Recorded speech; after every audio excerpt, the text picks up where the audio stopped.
Don't tell anyone. Don't tell anyone. But you've possibly found the best kept secret in business.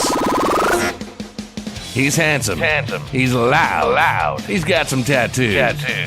He'll tell you as it is and only wears a suit at a wedding or a funeral. No jargon, no overcomplicated 300-stage program. Just upfront, honest, proven ideas, thoughts, and strategies That actually work. So here's your host, the best kept business secret probably anywhere. Ladies and gentlemen, This is Mark Ford. Hi, and welcome to your Best Kept Business Secret podcast with me, your host, your best kept secret probably anywhere, Mark Ford, business coach, author, podcaster, and know-it-all on media about small business. This is the second part of our 13-part series of Doctor Who in business. So, ladies and gentlemen, what hints, tips, strategies, ideas, thoughts, and lessons can we learn from the Second Doctor?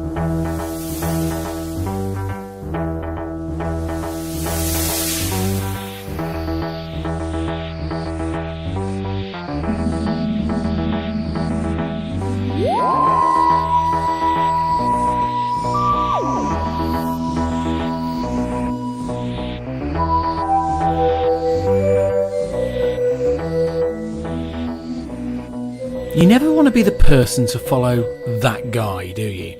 You know the one, the David Moyes after Sir Alex Ferguson, who retired from football management at Manchester United. The Gordon Brown after Tony Blair quit as Prime Minister. The Adam Lambert after Freddie Mercury passed away as Queen's frontman. Those types of people. It never usually ends well, but someone has to do it. And because of that, you always worry about how people are going to accept change. One of the things I've learned in my 40-odd years alive on this very tiny planet is that we all cope with change really well. And actually, we cope far better than we give ourselves credit for. It was change that was a big gamble for the BBC and Doctor Who in 1966. With a new production team and its lead actor too ill to carry on the show, Sidney Newman came up with an idea that would carry it through to the present day.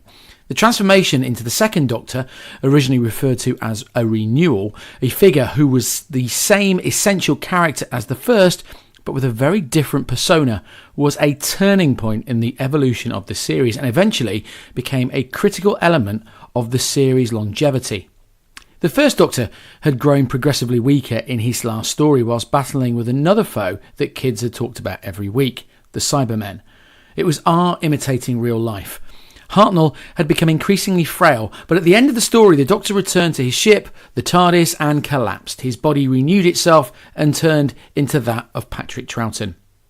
Now initially, the relationship between the Second Doctor and his predecessor was unclear. In the first story, the Doctor referred to his predecessors in the third person, as if he were a completely different person. His companions Ben and Polly are at first unsure how to treat him, and it's only when a Dalek recognises him that they accept that he is the Doctor. And that's how the Second Doctor launched himself into history. He'd come with new titles with his pesky little face at the start of the episode. The music had stayed the same, you see, it gave comfort to viewers, but the changes were there for everybody to see. The Radio Times was inundated with letters from people saying they loved the new Doctor to those that thought Troughton had reduced the character down to that of a clowning tramp. The latter stuck, and this Doctor was often referred to as the cosmic hobo, but in the same breath has been named the influence on how other actors have played the part. Hartnell gave his blessing to Troughton. Sir Alex Ferguson gave his blessing to David Moyes. Tony Blair begrudgingly gave his blessing to Gordon Brown, perhaps a kiss of death. Now Newman saw the magic and costume test but demanded that he was turned into that cosmic hobo. Between him and the new producer, his casting was to make him significantly different to the previous incarnation. The original idea had been to recast the role, but for someone similar to play the exact same role. The old Doctor had been the dapper, well-dressed Victorian-style gentleman. This Doctor was wearing oversized check trousers held up by comedy braces with an unironed crimpled shirt, a bow tie around a collar that was always a squiff.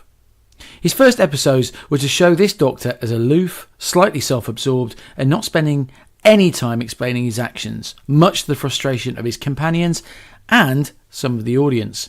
But his childlike behaviour was just a front, put on as the stories unfolded and the enemy's plots grew clear. Then the hardened, wise, precise side of the character came out. It was at this point we all knew it was the exact same character that we'd always known. It was Troughton that took the responsibility on of showing the audience that the show could go on with a different lead actor and in part character, but with exactly the same core concepts of drama, education and fun. But public opinion was divided. Some of the letters written to the BBC and the Radio Times had comments such as, "He didn't seem right somehow," and "Once a brilliant but eccentric scientist, he now comes over as a half-witted clown." Responses to change back then are just the same as they are now. Except now we have social media. Here's a business lesson from the Second Doctor. When someone new steps in to lead a business or brand, there are bound to be people who disapprove. Unless you've done something really bad in a past life, there are as many people within an organisation or outside it that are just as willing to give you a chance to prove yourself. The business of Doctor Who was built upon the shoulders of one man, Hartnell. His shoulders carried that business for 3 years. In most people's eyes, he started it. He was Doctor Who. It's unthinkable that anyone else could be him. But for the reasons that I've touched on, for the programme to continue, it had to happen. A successor's role is far more difficult than a creator's role. A great example of how things could potentially go wrong is the infamous story of Apple.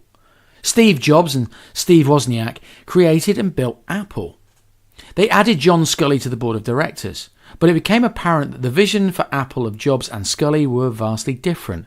And in June 1985, the board of directors sided with Scully and Jobs was stripped of all duties. Jobs, whilst taking the position of chairman of the firm, had no influence over Apple's direction and subsequently resigned. Scully reorganised the company, unifying sales and marketing in one division and product operations and development in another. In a show of defiance at being set aside by Apple Computers, Jobs sold all but one of his 6.5 million shares in the company for $70 million. However, Scully got it wrong.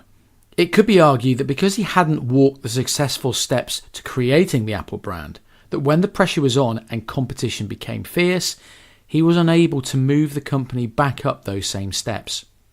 On July the 9th, 1997, Jobs was asked to step in as the interim CEO of Apple to begin a critical restructuring of the company's product line. He would eventually become CEO and served in that position until August 2011.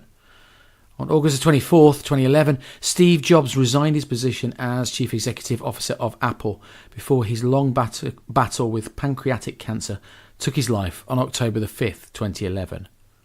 The rest, they say, is history.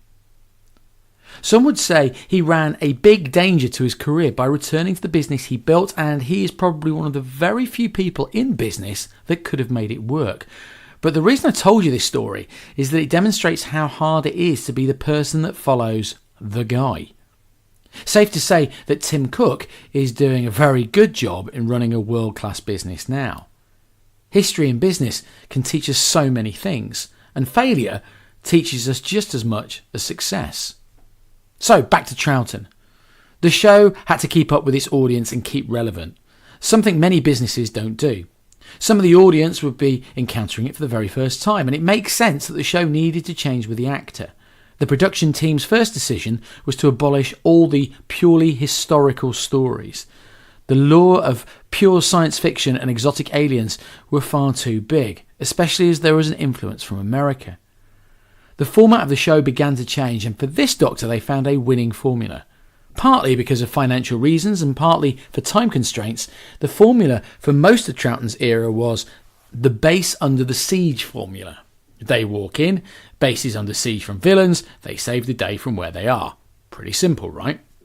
Now, from a business perspective, this would constitute a brave move. Some would say foolish, but in retrospect, they got away with it. When a business has a winning formula, it seems ridiculous to change it, but they did. It only seems ridiculous until you swap it for a better one. In business, financial reasons to change things are always a pressure, but there are others too. In this case, and as many businesses do, the BBC wanted more for the same, if not less. This would be something that would come and bite them on its great big fat ass in the 1980s, but we'll cover that later. Some dress this up as productivity, others dress this up as progress. The best example of someone taking something and reformulating things for the better would be Amazon and its approach to retail. However, I'd like to say that Amazon, one of the most successful businesses and game changers in the industry, don't just trip over successful formulas. They look at something relatively basic but hugely powerful. I call it STEP. Some of you may know it as PEST, but I prefer to do it in the order of ease of things that you can influence. You see, S stands for social, T stands for technological, E stands for environmental, and P stands for political. As well as using this as a gauge of where the world is today, I find this hugely useful when looking at what things I can incorporate into my business rather than just what affects my business. See, being ahead of a wave rather than chasing it or being in amongst it is always favourable in business. So being able to change or tinker with a winning formula because you need to do it means you're writing your own rules. But, and it's a big but, the core, the heart, the soul, the vision and the aim has to remain the centre of any formulaic change in your business. How will it affect the customer? Does it make things better for your customers? Does it make their lives easier, cheaper, less stressful? Will it help them grow? Will it waylay their fears? By changing the formula, are you changing the problem that you solve, or are you creating a new one? Keeping up with change and reflecting what was really going on in the world came in the shape of a returning foe for Doctor Who. One of the main villains in the second Doctor's tenure were the Cybermen. Not as popular as the Daleks, this villain was developed for Hartnell's last story as something even more dark and sinister, even if we kids didn't quite get it. You see, throughout the 1960s, the increase of mind-altering drugs, both legal and illegal, were becoming more of a worry for dehumanising people. Combine that with the fear of major organ transplants, which were revolutionising medical healthcare at the time, along with the start of the use of prosthetics, there were some very common fears that the writers began to play upon. You see, the beauty of this villain was that it was not immediately iconic, but they sort of kind of crept up on you. The second Doctor would meet the Cybermen 4 times in 3 years. Each time their design had changed slightly, but with their key features staying the same so that you knew who they were. They were still the Cybermen, just better every time they came to have a go. I guess you could call the Cybermen as the addictive plastic surgery villains of their time. But you knew that they were the same emotionless evil killers that they'd always been. They just got faster, sleeker, and ever so slightly more human-like. It played to the fears of the public at the time, and that's what's made us accept them. It would be fair to say that there are many businesses that have played upon the fears of humankind to increase its market share or sales as a whole. Thinking back to the 80s, not many people did well out of the new epidemic that was AIDS, other than the manufacturers of condoms. It shows you how the previous tip of a STEP analysis can truly help you think about what your business can offer by looking at your business through different eyes. What began to creep into the show during Troughton's tenure were jumping on points or reboots, something of which we see a lot of nowadays. New audiences were finding it. New companions began to appear at the start of series so that they would play the part of that non-fan friend that would ask the questions only for the Doctor to answer, "What is this place?" "It's the TARDIS, it's my home." "The TARDIS? It stands for yada yada yada, etc, etc. The reason for this is that if you were 10 at the start of Doctor Who, you'd be 16 by the end of Troughton's era, and things like the opposite sex started entering your head as opposed to skipping playing football or getting home on a Saturday tea time to watch a sci-fi drama on a black and white telly with your folks. It was also because of the spread of the television itself. TV was still not an object that every household owned or even rented. So viewing figures, collated as they were back then, were always going to grow because more people had a telly, let alone watched a particular programme. It therefore made sense to have a jumping on point for many new viewers. The same should be said for customers. You see, many small businesses suffer with this and expect to continue to sell their own product or one service, and that's enough. Having a jumping on point means that you can service someone's need despite any difficulties. Now let me explain it in a simple way. When you go into a supermarket, there is usually an 8 foot by 6 foot display of beans. Now beans are beans, so why so many? Well, in this case, it helps us show the financial mobility of people either up or down. At the bottom of the list, and probably sold in more units, are the everyday value beans at about 20p. Then you have your own brand beans, 35p. Then you could choose the ones with sausages in, 40p. Then you could choose a big brand bean for 49p. Then a big brand bean with sausages for 59p. Then a premium tin of beans for 65p. A 4-pack of premium beans for £2.50 or a 6-pack for £3.25. I have no idea whether those prices are correct, but it just illustrates that at some point in that selection there is a jumping on point, which means you can go up the scale as well as down the scale. You win the lottery, you can have premium stuff. You lose your job, you can always have the basics. It was a smart move by the BBC and should be a smart move for you. There are many businesses, especially in retail, that use the ends of certain periods in the year to have a store reset. They do it because they know that due to various reasons and a little of human nature wanting a change, people will be leaving other providers and looking for something different, something new in a different place. Having that jumping on point of a basic offering allows the business to show a true representation of itself in its simplest form. Now, the gruelling production schedule, over 130 episodes in a 3-year period, as well as the fear of being typecast, led Troughton to hand over the keys of the brand to somebody else. The show was in need of another shake-up as it was heading for a new decade, the 70s, and wanted to keep its audience engaged. It would be a massive clear out. All the regular cast and production team saw this as an opportunity to move on to pastures new. There was to be brand new management put in place. But during his tenure, it was fair to reflect upon the continued building of the brand. It had been seen by some that it would be a difficult task, but the actor and the production staff had done a sterling job.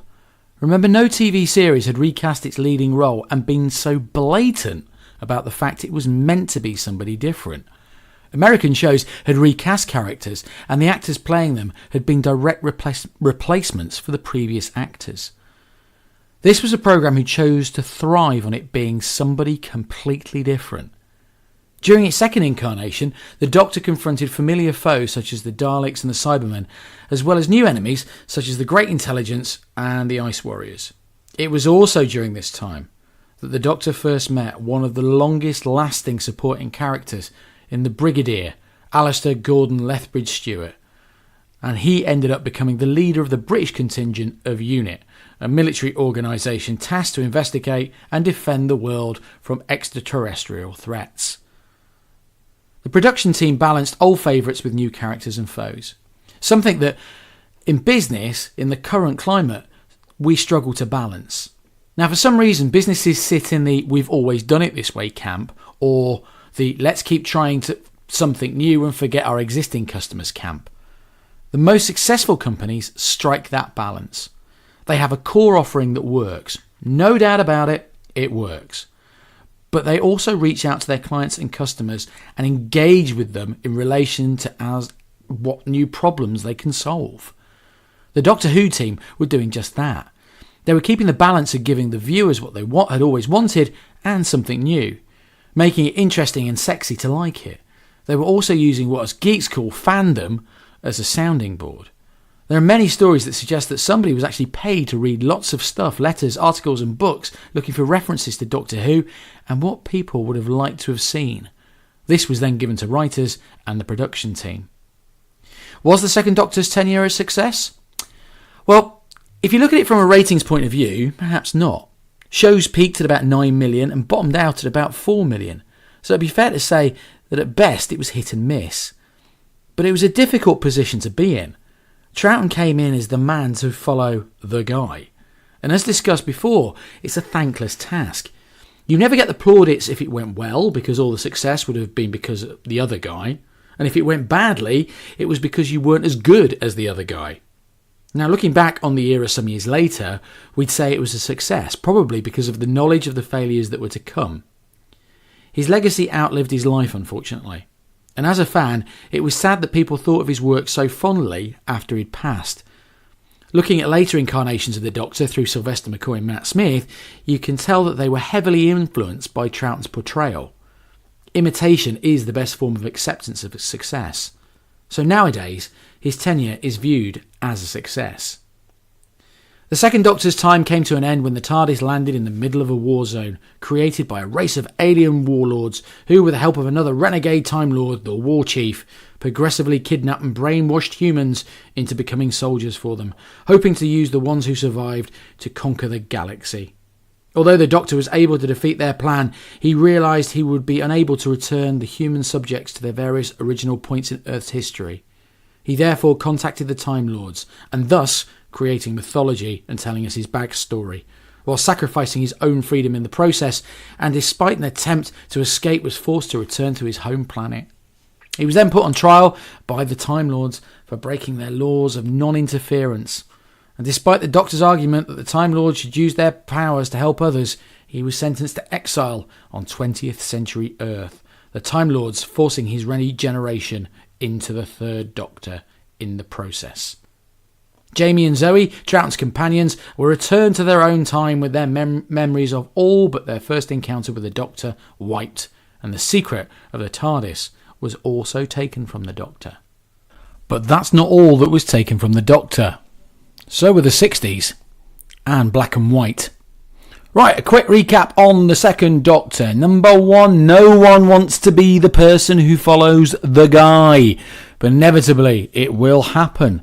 There are as many people out there who want you to succeed as there are people who want you to fail. It just comes with the territory. Number 2, being that person will divide opinion. Grow a thick skin. Whilst back in the 60s there were letters to the editor, we now have social media. It's just the same, but a bit quicker. Number 3, when the next generation fails, it's not the end.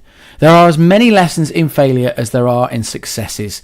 Learn from the failures and move on. If someone is in the wrong position, then move them on or move them downwards. I didn't say this earlier, but as I was writing this, it kind of struck me. You see, no one has ever woken up and said they wanted to be a manager or even a business owner. You certainly didn't say it when you were at school careers day.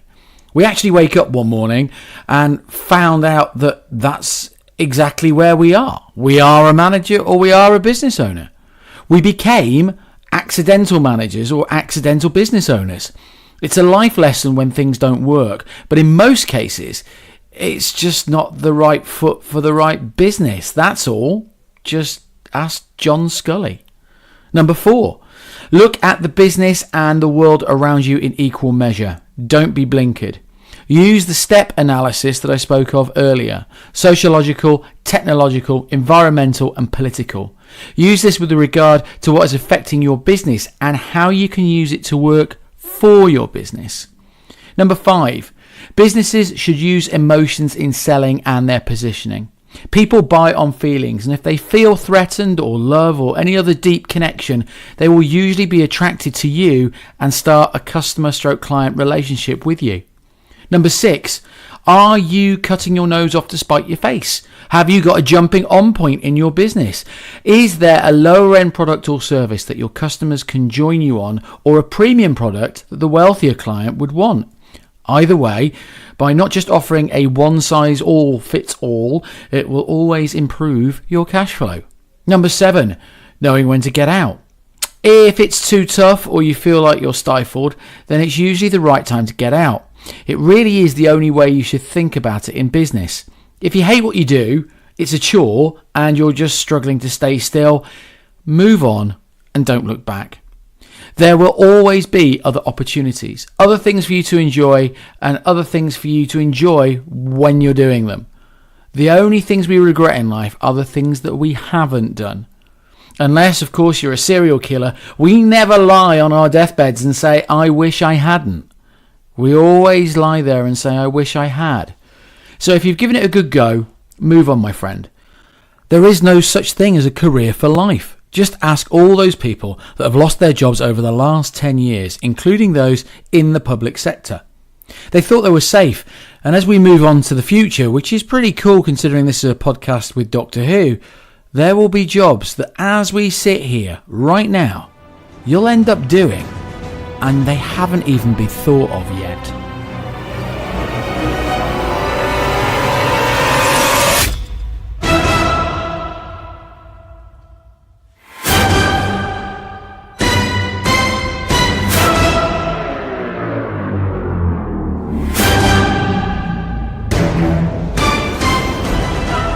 And that's the end of this podcast. Do you know what? I'm thoroughly enjoying doing this. This is pretty cool. Who'd have thought you could learn so much from Doctor Who? Probably people who don't like Doctor Who. They probably thought you couldn't learn anything from Doctor Who, so they're probably not learning anything from Doctor Who. But it's 55 years, people. 55 years. Let's see if your business is still around in 55 years. Let's be honest. Let's be fair. So if you want to find out a little bit more about what I do, what I can do to help you and your business grow, go and have a look at my website, which is www.markford.uk. That's www.markford, Mark spelt with a C, markford.uk. Go and sign up to my weekly newsletter. I bomb these little weekly newsletters out with loads of sort of like knowledge bombs in there for you to help you grow your business.